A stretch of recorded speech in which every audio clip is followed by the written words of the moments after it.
Hey guys, Aiden here. Do you want to see my Call of Duty Vanguard impression? The fall of Call of Duty is something that's been talked about over the years, as the newer games just haven't lived up to the expectations that the old ones did. Take Call of Duty Black Ops 4 for example. Maybe we shouldn't talk about that one. Call of Duty Black Ops 3. Maybe not that one either. Call of Duty Black Ops 2. Now, that is arguably the last game a part of the Golden Age, and for good reason. Call of Duty Black Ops 2 is the last game in the franchise that didn't have advanced movement. Now you guys are like, Aiden, what is advanced movement? And then I say, it's a bunch of bullshit. Black Ops 2 maintained the standard movement from the CODs before, which is what made the game so friendly and native to past players. The basic movement that was revolutionized from COD 4 through to Black Ops 2, well, it was pretty much the status quo for how a Call of Duty should flow. Skip ahead a few years to Black Ops 3, and Activision decided to get a bit greedy and invest even more money and time to make their games feel even more fast-paced, with the addition of wall running and jetpacks along with the already invented sliding. Now, don't get me wrong, Black Ops 3 wasn't a bad game, but it wasn't the best. It was mediocre at best. The campaign was a bit confusing, multiplayer was a massive jump as to what fans were accustomed to, and the black market case opening that you get by spending real money was just not worth it. This is what happened for the next couple of years, and which is still happening now, except they got rid of crates in exchange for bundles, because gambling. But even after the change, they're still just as expensive, so they're not really worth it. But when I see someone wearing a skin that I want, or a gun blueprint that I want to use, but I'm too poor to buy it, well, it just makes me want to... When looking back at the golden age of COD, they never really were hell-bent on making all these microtransactions. The first sign of COD points was in Black Ops 1, which was used for wager matches where most of the time it was messing around with friends. Not to mention, they were earned by guess what? Playing the game! Although you could also purchase 2 million by using money, you could actually get some by being a dedicated fan to the franchise. This type of greed was a major part of the downfall of COD, with Activision caring more about the money than the fans that made it in the first place. Guys, I have a predicament. I don't want to be called a pussy while playing Call of Duty, but I want to play like a pussy while playing Call of Duty.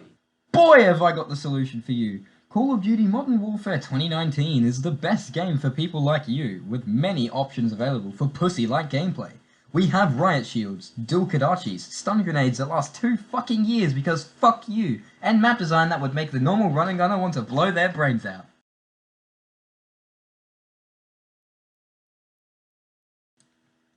Modern Warfare and its game successors, COD, Black Ops Cold War and COD Vanguard, are some of the most controversial games in the franchise, with most of them not being fixed by Activision, completely unbalanced metas, and sometimes outright boring gameplay. Like if I asked my grandfather what his World War II memories were like, would it be this?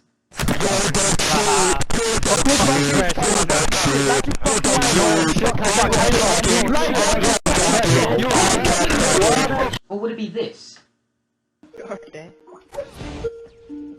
Oh! Oh my god!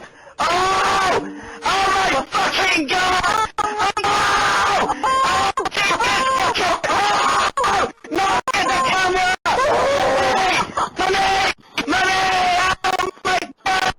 However, after 5 months of Modern Warfare 2019's release, Activision's saving grace descended from heaven, only for them to fuck it sideways and completely destroy its reputation.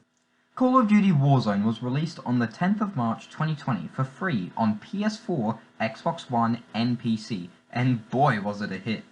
At the time of its release, Battle Royale games were starting to really explode, with Fortnite being a solid 3 years in, PUBG being a leader in the industry, although most other BR games struggled to find their footing. So Activision, the greedy sons of bitches, thought, hey, why don't we capitalize on this trend and make our own? And they decided to release it the day they announced it, and god damn it, it's actually a good game!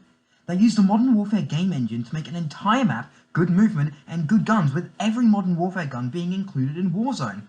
This was a breath of fresh air for the COD community, being able to play a Battle Royale version of the game with good weapon balancing, its own unique looting system with loadout drops, and possibly one of the most iconic video game references in modern times, the Gulag. The Gulag was a place where you could 1v1 someone else who died in the same match to earn a spot back in the game, and it was amazing. The first year of Warzone was absolutely astonishing compared to the integrations of Cold War and Vanguard.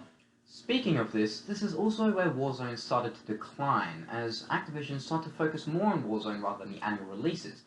And when Cold War got integrated into Warzone, it shifted the entire meta of Warzone. It rendered the modern warfare weapons pretty much useless.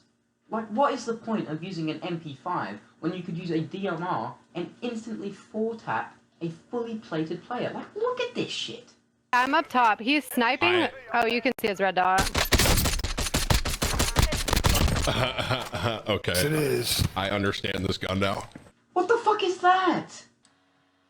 This only got worse, as when Vanguard got integrated into Warzone, the Black Ops Cold War meta also seemed to diminish, with the STG-44 being a Vanguard exclusive gun, once again leading the meta with it being an essential component of everyone's loadout. It is absolutely ridiculous statistics, just made it better than everything. It is bullshit. Along with Warzone starting to lose its popularity, the devs made possibly the dumbest mistake that any dev team could ever make. And that is focus even more attention on Warzone than the annual releases that they've been dishing out for the past 20 years. And when Call of Duty 2021 came along called COD Vanguard, it was absolutely abysmal. There was over 150 bugs at launch. At that point, it's still borderline in pre-beta.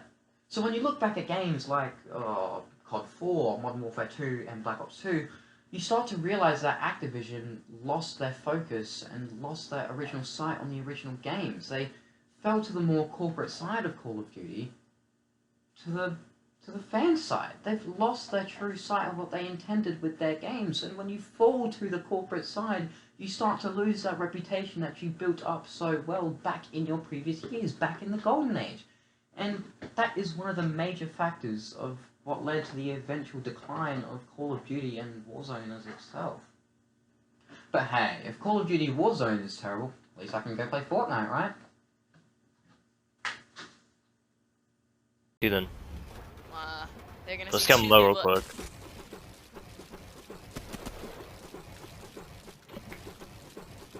Bro, they gotta be scared, bro.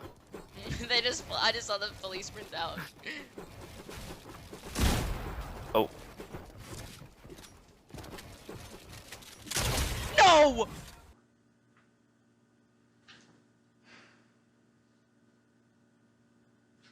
Convenient glass of hydrochloric acid.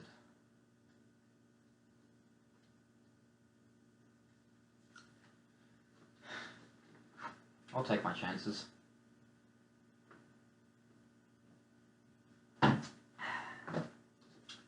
You know, I never realized hydrochloric acid could...